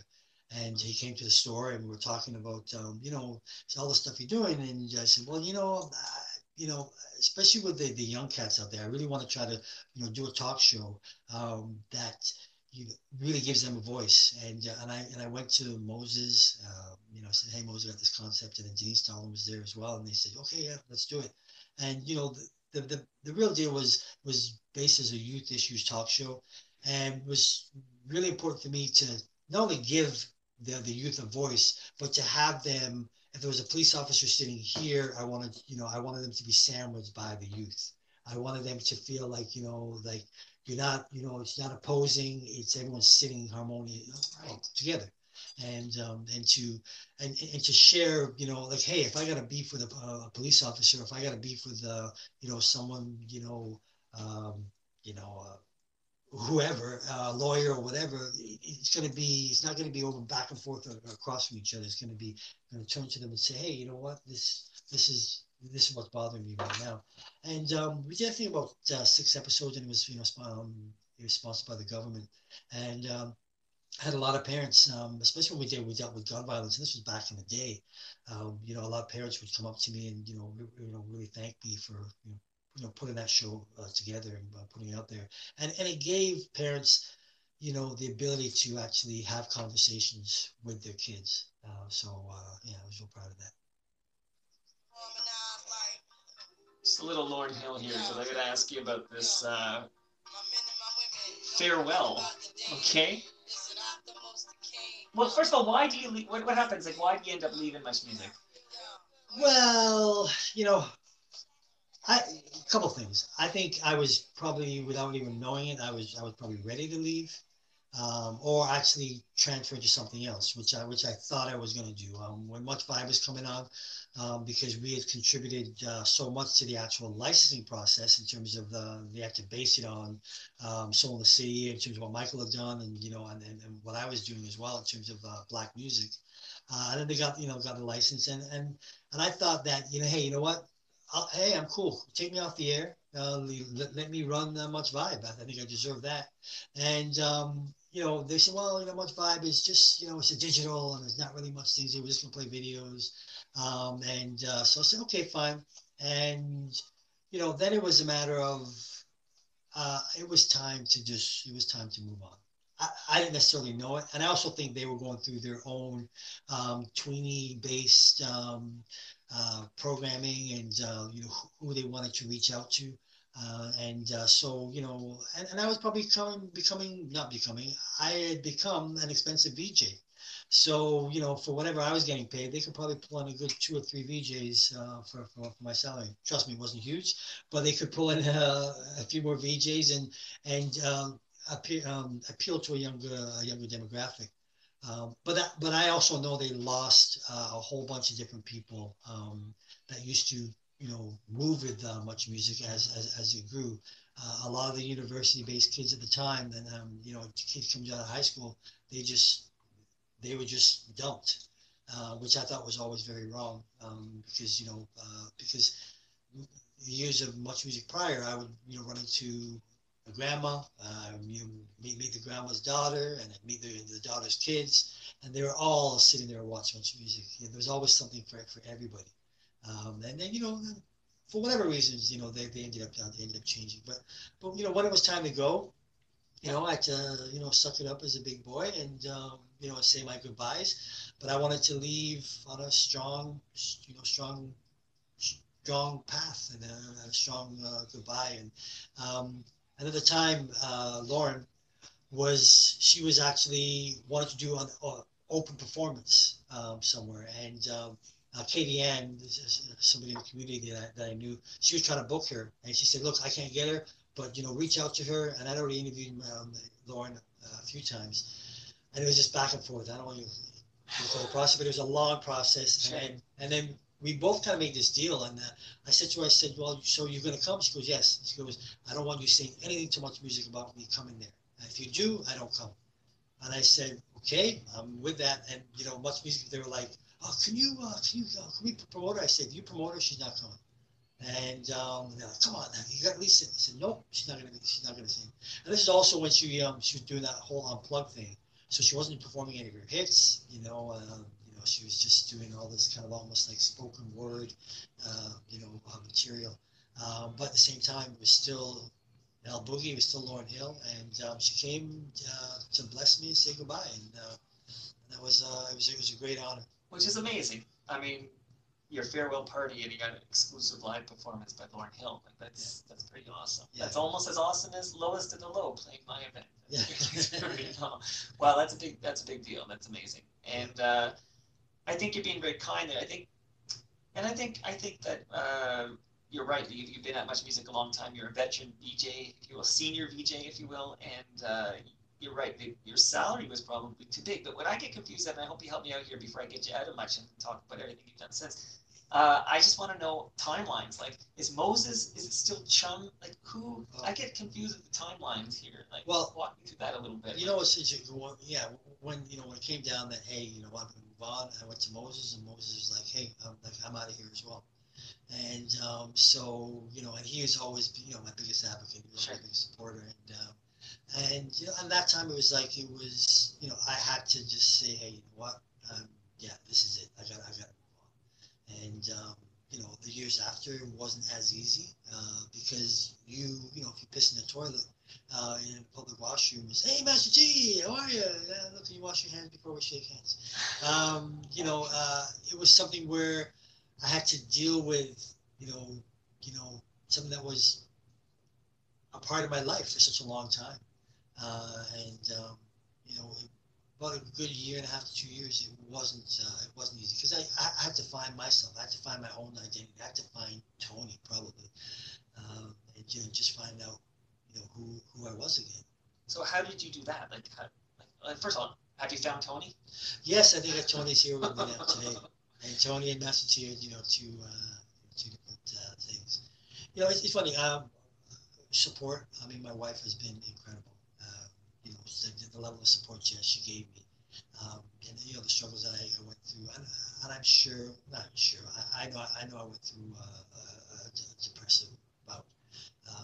You know, because there's just so much on you, and it's just like, you know, and I was just literally tired and, you know, to a certain point burnt out, because every day you're doing something. Like, there was one point I'd come home on a Tuesday and go, honey, I'm flying to Australia on a Thursday to interview Beastie Boys. I'd come back and you know, I'm doing a VJ shift and I'm hosting this and I'm doing that, and you're just going. You just don't stop, and that lasted for like 17 years, and it went by like a year. Like it went by so quickly. a lot of fun times, a lot of fun years. But I had to find out my identity again. I had to find out, who I was and what I wanted to do in this part of the journey. So tell us some of the things you've done since Much, and I'm dying to know exactly what you're up to now. I know you dropped a hint in the intro, but Well, since Much, I mean, I did a book came out, Much Master T1 VJ's Journey. Dalton Higgins penned it, as well as my wife Paula. And that kind of documented. It was semi-autobiographical, but just it gave people insight in terms of my interview process, and sitting down with the Madonnas, Dr. Dre's, Snoop Dogg's, sitting down with these guys, and what I went through. So that was cool. And my wife and I did 2 documentaries for Sun TV. Also, what else did I do? I worked for Fiva TV, which is a black network. I was doing that, and then landed where I am currently. I've been there almost 5 years. So actually, my 5th year coming up at RX Music, and I've been here for been there for 5 years. now there was a movement I want to say that you were involved in for a while that I'm personally very interested in. Hashtag Give Them Back to Moses. Or is that right? Yeah, Give Them Back to Moses. Can you tell us a little bit about frustrations viewers have with the current incarnation of Much Music, or Much, I guess they call it now. They took the music out of there, I think. And what Give Them Back to Moses was about? Well, I was actually approached by Dominic Schulo, and it was they. I don't know how it came up, but he said, I want to come up and do an interview with you about, just talking about Much. And then the next thing I see is this promo, this thing that came out. And I'm like, huh? You're in the face of another campaign. Yeah, this campaign. But, I also think it was, I think it was a bit of, an ego thing for Mr. Moses and I. Mr. Moses was just like, yeah, they still want it. They still, it could still happen, and I really believe that, in a different form, that there's still a generation that would back it, and there's still a generation that would support it, because like you said, people have mortgages, people have kids, and the programming could change, but the other thing is all the artists they're all growing up too, they're all getting older, so it's hard. I just interviewed Snow. I mean, I interviewed Maestro. Maestro just turned 50, looking amazing, and like all these guys are all growing up, but they're still doing it, and they're still passionate about it, and what they believed in at 20-something is totally different than when you're 50 years old. I see Maestro with his kids, coaching him football, right? Yeah. And karate, and so we all have something different, to present to the table. And that's one of the things. Even just doing RX Music Live, it's something where for me now I'm interviewing a lot of young cats that have never had sit-down interviews with a personality, or where they're actually on camera, sitting down talking about their music and talking about their careers. All right, be very specific about what RX Music is. Like, is this a digital, what is RX Music? Well, RX Music is, they curate music for some of the biggest, companies throughout North America. So they create custom music playlists. So that's anything from Cheesecake Factory to Hard Rock Cafes to Marriott's. And they've been around for 20 years. And when I started with them, and I'm still doing it, I'm a music consultant. So I've got clients that I program the music for, it's great because if you love music, which I do, you get to be around music, but yet you actually connect with a client, and you're creating something specifically for their brand and working with them. It beats working for a living, you know what I mean? Like, it beats working on like an assembly line. Well, you know what, for sure. And I like working, and then it was actually my wife and I presented to Gina, our CEO. We said, hey, I've got this idea that, I think I got a little bit of juice. People still might recognize me. I know you guys have the back end in terms of what you do in terms of the custom programming, but let's try to bring it to the forefront and bring interviews back into place. So that's how RX Music Live has really been going for the last and that's why I'm playing Wyclef here, like, speaking of Lauryn Hill, like, so because Coincidentally, by the way, and you caught a bit of it, but when Jamar McNeil was on yesterday, we kicked out the jam. So he said, here's my 10 favorite songs of all time. And then we played them and talk about them. This was one of his jams. Oh, is that right? So complete coincidence. But Right. I think I have it loaded up. And why am I playing? I'm done.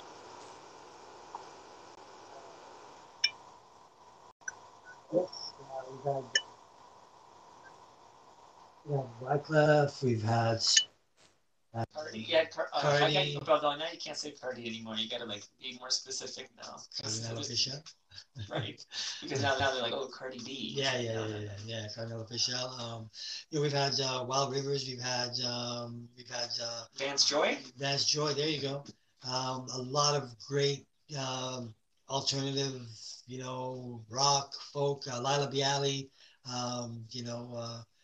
Jazz. So yeah, we've had a lot of artists come through, and I think it's amazing because I'm around a team because teams are cool. Collaborations, and I have a young team around me. I have my production coordinator Regan. He's my right hand man, and he's helps me coordinate. But the thing is, from the team, I'm learning from them. Like I'm learning from these young cats in terms of just moving a different way, and and embracing what they're doing.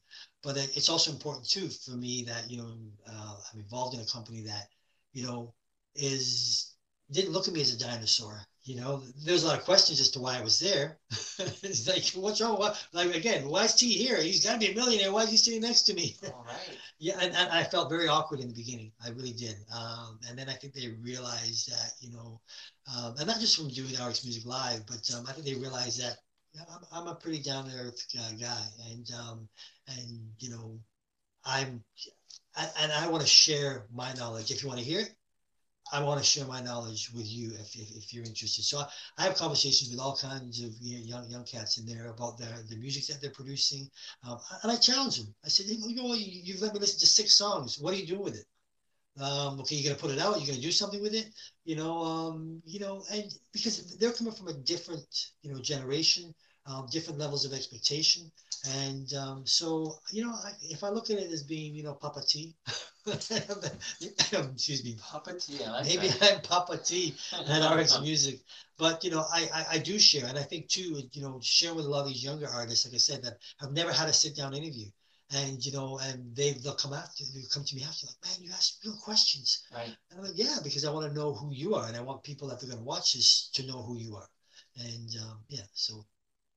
I look at that as the value that I still have. What I hope we don't lose sight of is that I don't care how smart you are or how passionate you are or how capable you are. The one thing you cannot teach is experience. Yeah. Like I hope we don't become some ageist society that discards the value of having been there, done that, learned. Like, we broke the eggs so you could enjoy an omelet, essentially. Right. Master T's broken a lot of eggs, man. A bunch of eggs. These cats are hungry, right? That's all. I've broken a bunch of eggs, and and that's the thing, and that's why and I gotta shout them out. I gotta shout out my man Craig. I gotta shout out Fab. I gotta shout out Kyle. I gotta shout out Runju, Sam, Andre, and if I miss anybody, slap me.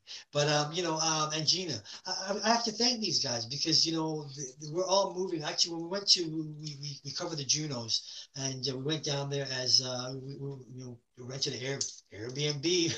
I've never rented no Airbnb, so we're gonna stay in an Airbnb. I mean, all of us. Like, okay, make sure I got my own room, okay? And so I'm not sharing with nobody. So we get the Airbnb. We're there, and then we invited people to our Airbnb for the Junos. And at one point I'm saying it's gonna be challenging. Craig, well, actually you brought it up, and I said it's gonna be tough to get these people in here. And it was a roll. We had by the time we were done, we had 16 artists roll through our Airbnb. Bring me along next time. We do the take till you do your thing, and then I take the next room and do my thing. Exactly. This is sounding like a plan. It's the start of a beautiful business relationship. Make sure you got some. Hey, Palma Pasta. There we go. Great Lakes beer. We got you covered, man. And we'll get a whole bunch of RX Music stickers. We got the accountants. Yep. If you need to buy a new venue. We got Brian from propertyinthesix.com. You break your watch or your jewelry. You got lots of jewelry on. We got Milan at Fast Time. We got you covered. Man, I love what you're doing at RX Music. Like, I think it's fantastic. And 5 years, you said that? Yeah, I think it's like next month. I think it's my 5th year. Good for you, man. Crazy. Good for you. It's and great. Thanks so much for doing this. This is a dream come true. The Claw. The Claw, is that the Kawhi Leonard Claw? You a big Raptors fan by any chance? Oh, huge. Tonight it's over. The Raptors are going to do it tonight, baby. I love hearing this, man. Tonight. I'm ready for tonight. My boy and I, the whole night is watching our Raptors, and we're gonna, get to that conference final with the Bucks, and maybe I don't want to jinx. Let's get past Philly first, right, bud? Yeah. Lock down Philly and move on. And we talk about you're in love with Sade, I'm in love with Michie Mee, but we must. I don't know, but I got the biggest man crush on Kawhi Leonard right now. Like, this guy's unbelievable. He is unbelievable, and and it's just what he exudes and just what he puts out there. He gives it his all. So yeah, I love watching him. I don't know the cool man crush, cat, but I like him.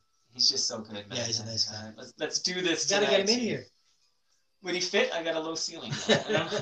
You can cut something out for him. And that's where I'll cut it out. If Kawhi, I'll do whatever it takes to keep him here, right?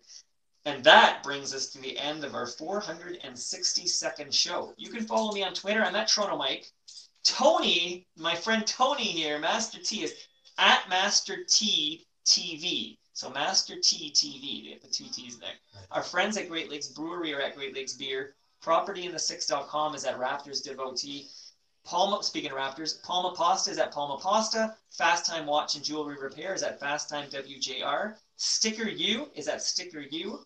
Camp Turnasol is at Camp Turnasol. And Capadia LLP is at Capadia. It's Capadia. It's tripping out more than once. Capadia LLP. See you all next week. Good stuff, bud. That was amazing. Wow. Thanks so much. I'll shut down this video here, but that was great. I hope you had a okay time. And I'm sorry if I took an extra 15. No. I'm just looking at time. I was just like, wow, that just flew. Because, at one point I'm like, man, you really going to talk to me for that long? I warned you, an hour wouldn't do it, man. Yeah, no, for sure. It's, yeah. All right, let's see if I can get this right here. You had some clips on there that were just like, wow.